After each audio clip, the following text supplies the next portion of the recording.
बाबा साहब अंबेडकर की वो 10 बातें जिनका जवाब बीजेपी कभी नहीं देना चाहेगी। आज की वीडियो में बाबा साहब की प्रतिज्ञा जो उन्होंने ली थी, सारी जानकारी इस वीडियो में देंगे। इस चैनल पर आपके लिए रोजाना बाबा साहब के जीवन से जुड़ी वीडियो लेकर आता रहता हूं। ऐसा लगता है कि पार्टी डॉक्टर BR अंबेडकर की विरासत को हड़पने का हर प्रयास कर रही है। इसका सबसे हालिया उदाहरण है टूटी हुई मूर्ति को फिर से बनाकर उसे भगवा रंग से रंग देना। लेकिन फिर सवाल ये उठता है कि क्या पार्टी बाबा साहेब के उन बातों का भी समर्थन करती है जो उन्होंने हिंदुत्व या हिंदुत्व विचारक विनायक दामोदर सावरकर के बारे कहा था। आइए बाबा साहेब के उन 10 बयानों पर एक नजर डालते हैं जो भगवा पार्टी को असहज महसूस करा सकते हैं। नंबर 1, अंबेडकर ने महात्मा गांधी द्वारा मंदिर प्रवेश विधेयक को समर्थन देने के अनुरोध को अस्वीकार कर दिया था। अंबेडकर ने गांधी को लिखा, मैं महात्मा को यह बताना चाहता हूं कि यह सिर्फ हिंदुओं और हिंदू धर्म की विफलता ही नहीं है जिसने मुझ में घृणा और अवमानना की भावना पैदा की है। मुझे हिंदुओं और हिंदू धर्म से घृणा है क्योंकि मुझे विश्वास है कि वे गलत आदर्शों और गलत सामाजिक जीवन का नेतृत्व करते हैं। हिंदुओं और हिंदू धर्म के साथ झगड़ा उनके सामाजिक आचरण की खामियों के कारण नहीं है, बल्कि ये उससे भी अधिक मौलिक है। मेरा उनसे वैराग उनके आदर्शों के कारण है। नंबर 2, महात्मा गांधी द्वारा दलितों को हिंदू धर्म में वापस लाने के प्रयासों के जवाब में अंबेडकर ने कहा, कड़वी चीज मीठी नहीं बनाई जा सकती। किसी भी चीज का स्वाद बदला जा सकता है, लेकिन जहर को अमृत नहीं बनाया जा सकता है। नंबर 3, 1935 में उन्होंने सार्वजनिक रूप से घोषणा की थी, मैं जन्म से हिंदू था क्योंकि मेरा इस पर कोई नियंत्रण नहीं था, लेकिन मैं हिंदू नहीं मरूंगा। नंबर 4, 14 अक्टूबर 1956 को नागपुर में एक भव्य समारोह में उन्होंने बौद्ध धर्म को अपना लिया। अंबेडकर ने कहा, मेरा प्राचीन धर्म जो असमानता और उत्पीड़न को बढ़ावा देता था, उसे छोड़कर आज मेरा पुनर्जन्म हुआ है।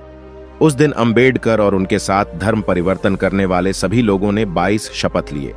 उनमें से एक था, मैं अपने पुराने धर्म हिंदू धर्म को अस्वीकार करता हूं, जो मानवता के विकास के लिए रुकावट पैदा करता है और जो मनुष्य के बीच भेद करता है और मुझे नीच समझता है। नंबर 5, डॉक्टर अंबेडकर ने जो 22 प्रतिज्ञाएं ली, उनमें से 3 प्रमुख थे। पहली बात, मेरा ब्रह्मा, विष्णु और महेश में विश्वास नहीं होगा और न ही मैं उनकी पूजा करूंगा।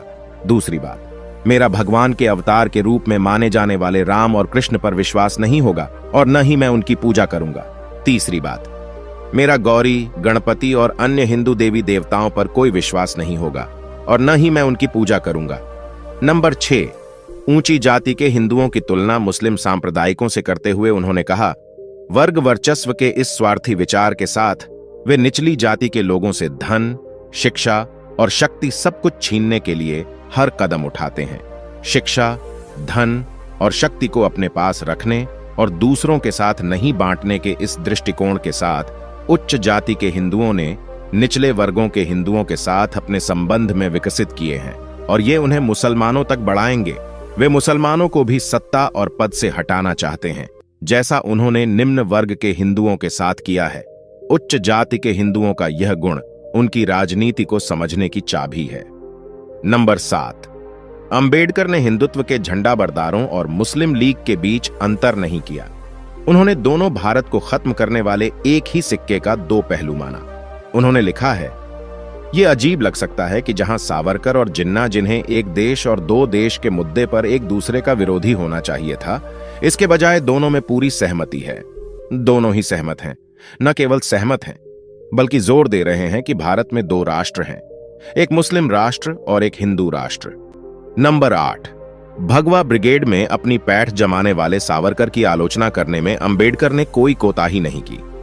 उन्होंने लिखा, यह कहा जाना चाहिए कि सावरकर का व्यवहार अगर अजीब नहीं है तो असंगत तो जरूर है। सावरकर मुस्लिमों को अलग संस्कृति वाला तो मानते हैं और यह भी स्वीकार करते हैं कि उनका अगल प्रतीक या झंडा हो सकता है।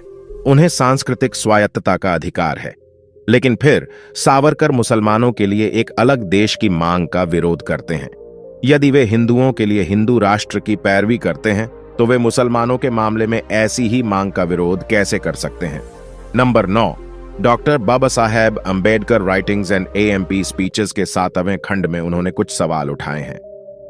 गोमांस खाने के नाम पर हिंदुओं को उल्टी आने का कारण क्या है? क्या हिंदू हमेशा से ही गोमांस खाने के विरोधी थे? अगर नहीं तो फिर उन्होंने इस तरह का मतभेद क्यों पैदा किया? क्या अछूतों को शुरू से ही गोमांस खाने को दिया जाता था? जब हिंदू द्वारा गोमांस खाना छोड़ दिया गया तो फिर उन्होंने बंद क्यों नहीं किया? क्या अछूत हमेशा से ही अछूत थे? आखिर बाद के समय में गोमांस खाने वालों को अस्पृश्यता क्यों माना जाने लगा? अगर हिंदू गोमांस खा रहे थे तो उन्होंने इसे कब छोड़ा? इसके बाद उन्होंने उन सवालों के बहुत विस्तार से उत्तर दिया।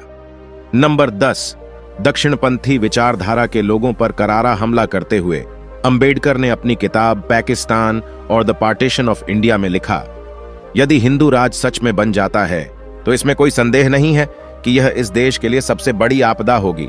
इससे कोई फर्क नहीं पड़ता कि हिंदू क्या कहते हैं। हिंदू धर्म स्वतंत्रता, समानता और भाईचारे के लिए खतरा है। इसलिए यह लोकतंत्र के साथ भी नहीं चल सकता।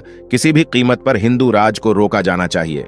दोस्तों, आज की वीडियो में बस इतना ही। इस चैनल पर मैं सिर्फ बाबा साहेब के जीवन से जुड़ी छोटी बड़ी सभी जानकारी लेकर आता रहता हूं।